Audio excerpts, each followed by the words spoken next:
Le 8 août 2001, un lanceur Delta II s'arrache de son pas de tir de Cap Canaveral, emportant sous sa coiffe la mission Genesis de la NASA.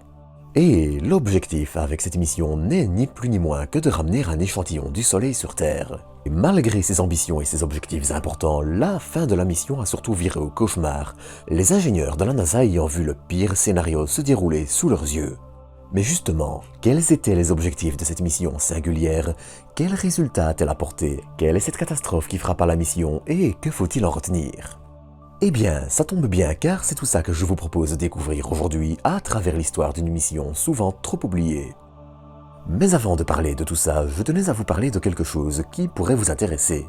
Les 3 et 4 février prochains se tiendra à l'Euro-Expo de Lyon l'exposition Demain mais en mieux.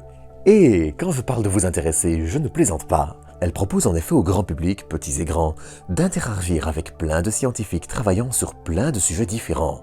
Le tout, bien sûr, accompagné de plein de démonstrateurs et modèles à l'échelle 1-1. Perseverance, le rover franco-allemand Idefix, qui partira vers Phobos en 2026, et encore bien d'autres seront en effet au rendez-vous. Vous y trouverez aussi le véritable démonstrateur Frog, qu'on peut considérer comme le premier prototype servant à la réutilisation de lanceurs en Europe, un véritable moteur Vinci qui propulse le second étage d'Ariane 6, et la révélation de concept d'un futur avion spatial européen. Enfin, sachez que vous y croiserez aussi un morceau du tokamak d'ITER qui créera des conditions comparables au Soleil pour enclencher la fusion nucléaire, et encore plein d'autres sujets passionnants. Et puis, comme c'est dans le cadre du festival Yggdrasil, ce sera aussi l'occasion de croiser l'acteur qui incarne Bort dans Kaamelott, la voix française d'Harry Potter et profiter de plein d'animations différentes. Allez, sur ce, j'ai déjà bien trop parlé, je vous retrouve tout de suite pour une nouvelle dose d'espace.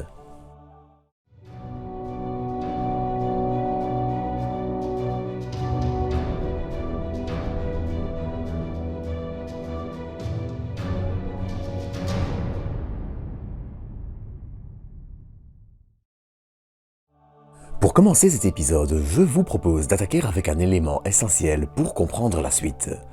Le contexte dans lequel Genesis est développé et lancé. Et pour ça, un léger retour en arrière s'impose. Le 20 octobre 1997, Genesis est sélectionnée dans le cadre du programme Discovery de la NASA. Et elle n'est pas sélectionnée au hasard. Elle doit en effet nous aider à répondre à plusieurs questions, notamment sur la composition du Soleil et les différents isotopes que l'on y trouve. Sans faire trop compliqué, ça peut nous aider à comprendre plein de choses. L'évolution de notre étoile, la répartition de la matière lors de la naissance du système solaire. Récolter un échantillon du Soleil, c'est donc aussi avoir une idée de la répartition des éléments pouvant être 5 à 10 fois plus précise que ce qu'on avait à l'époque. Enfin, c'est l'objectif fixé à Genesis. Et encore une fois, c'est essentiel pour mieux comprendre notre système solaire. Sauf qu'il y a un problème. Récolter un échantillon du Soleil, ce serait le Saint Graal, mais la réalité est là. Avec la chaleur considérable que produit notre étoile, il est illusoire d'espérer s'en approcher de très très près et encore plus d'espérer la toucher. À titre d'exemple, Mercure est situé à près de 50 millions de kilomètres du Soleil et Parker Solar Probe, l'objet humain qui s'en est le plus approché, est à environ 6 millions de kilomètres au plus proche. Autant vous dire qu'on est encore très très loin de sa surface. Mais il y a une alternative et c'est celle-là que Genesis va exploiter. Récolter le vent de particules émis en permanence par notre étoile, qui provient de sa couche visible, qu'on peut considérer comme sa surface, à savoir la photosphère.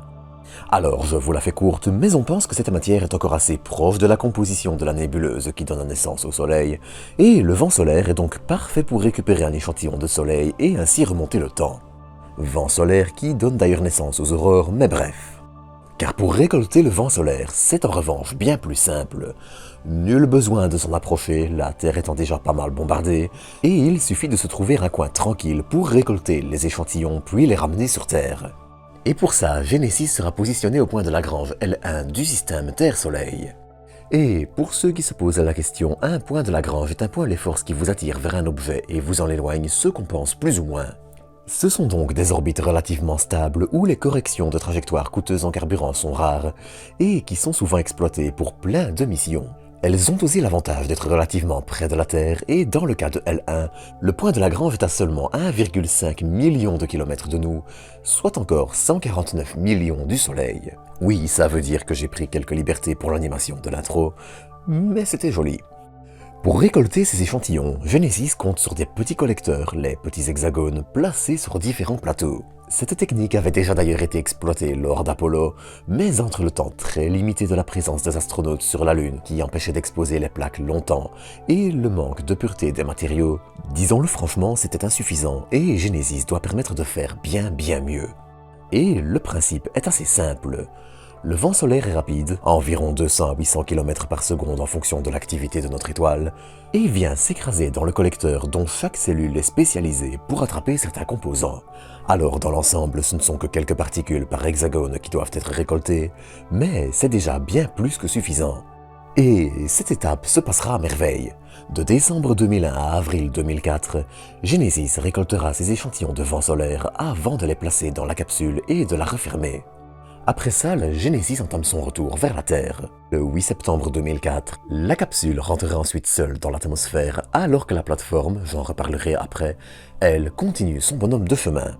La capsule doit ensuite, à 33 km d'altitude, déployer un parachute de freinage avant de déployer son principal vers 7 km. Enfin, après ça, un hélicoptère doit venir accrocher le parachute en plein vol. Si cette manœuvre peut sembler originale, je vous l'accorde, l'objectif est surtout d'éviter tout choc pour les échantillons. Et malheureusement, c'est là que les choses prennent une tournure dramatique. Non seulement le parachute de freinage ne se déploie pas, mais le principal non plus. La capsule fonce ainsi à 300 km/h vers le sol du désert de l'Utah et quelques instants plus tard s'écrase à la même vitesse. Et les ennuis ne s'arrêtent pas là. La capsule d'1,50 m contenant les échantillons est lourdement endommagée et les plaques sur lesquelles les échantillons sont récoltés sont abîmées. Sauf que voilà, les échantillons sont déjà sur Terre et la décision est prise de sauver ce qui peut être sauvé. Ça impliquera déjà de récolter des échantillons de l'environnement des échantillons pour détecter les contaminations, mais ce sera aussi une récupération compliquée. Les explosifs qui séparent et déploient les parachutes ne sont en effet pas activés et sont une menace, et les batteries risquent de relâcher des gaz toxiques. Mais Genesis et surtout les équipes au sol ont aussi eu de la chance. En s'écrasant dans un sol assez tendre, le choc a été légèrement amorti et le pire a été évité pour les échantillons. Et même si leur récupération et leur analyse fut un véritable calvaire, l'écrasante majorité fut aussi exploitable et viable.